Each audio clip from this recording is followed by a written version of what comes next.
Graça e paz, pessoal, bom dia. Bom dia que o galo já cantou, que bom ter você por aqui. Todas as manhãs tem um devocional, uma reflexão aqui, no máximo 10 minutinhos para abençoar e edificar o meu e o seu dia. Amém?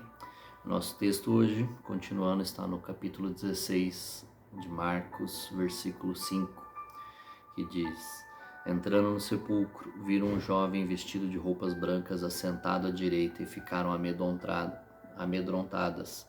Não tenham medo, disse ele. Vocês estão procurando Jesus, o Nazareno, que foi crucificado. Ele ressuscitou, não está aqui. Vejam o lugar onde o haviam posto. Vão e digam aos discípulos dele e a Pedro: Ele está indo adiante de vocês para a Galiléia.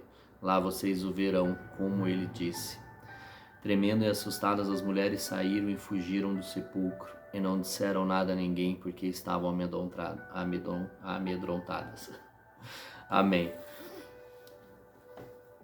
Então, elas ficaram assustadas.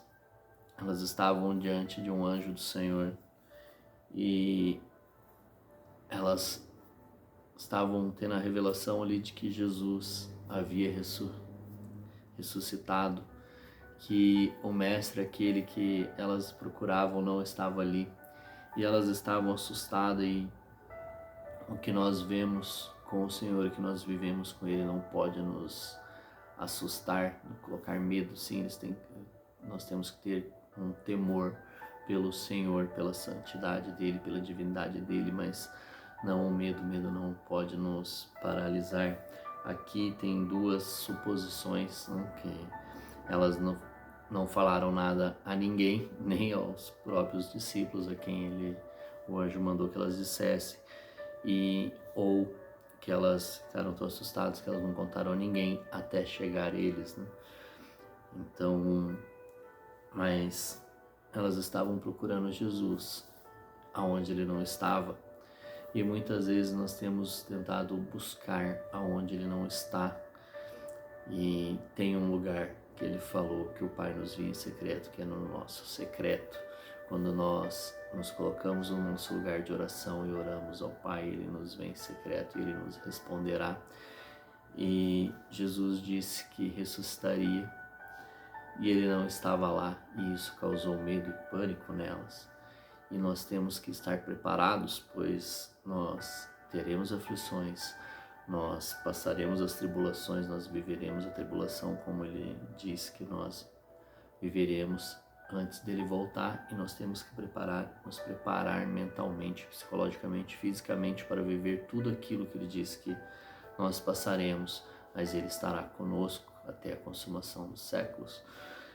Então, ele voltará, então nós não podemos ter medo daquilo que ele disse que nós passaremos, não podemos ficar assustados. Nós com certeza ficaremos perplexos, né? Mas nós temos que ter a busca sempre da palavra de Deus, para que quando essas coisas acontecerem, nós temos o discernimento que são as coisas que ele diz que aconteceria, e nós temos que estar preparados para viver e passar com ele tudo isso, e não ficar espantado, amedrontado e nos parar, fazer com que a gente saia da rota daquilo que ele nos conduziu a fazer. Então nós temos que nos preparar para passar por tudo com ele e buscá-lo sempre no secreto, para ter esse discernimento e essa ousadia de viver tudo aquilo que ele tem para nós.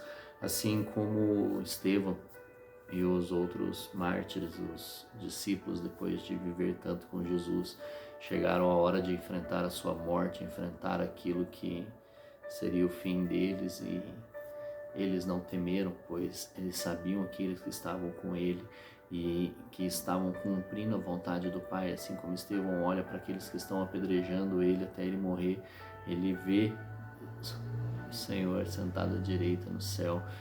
A palavra diz que ele estava cheio do Espírito Santo. Nós chegaremos lá em Atos capítulo 7, logo logo. E ele pede: Pai, perdoa-os, eles não sabem o que estão fazendo.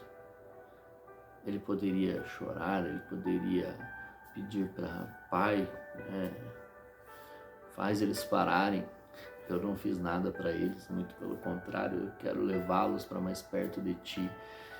E então nós temos que estar cheios do Espírito Santo para discernir todos esses tempos, todas essas coisas e passar por tudo aquilo que o Senhor tem para nós com o espírito fortalecido por Ele, com ousadia e com a consciência e intencionalidade de que Ele está conosco, de que Ele tem ciência de tudo que está acontecendo. Amém? Para que o medo não nos pare, que o medo não faça com que nós saiamos do caminho do Senhor. Então, que Deus te abençoe. Um forte abraço, um grande beijo no seu coração e até amanhã.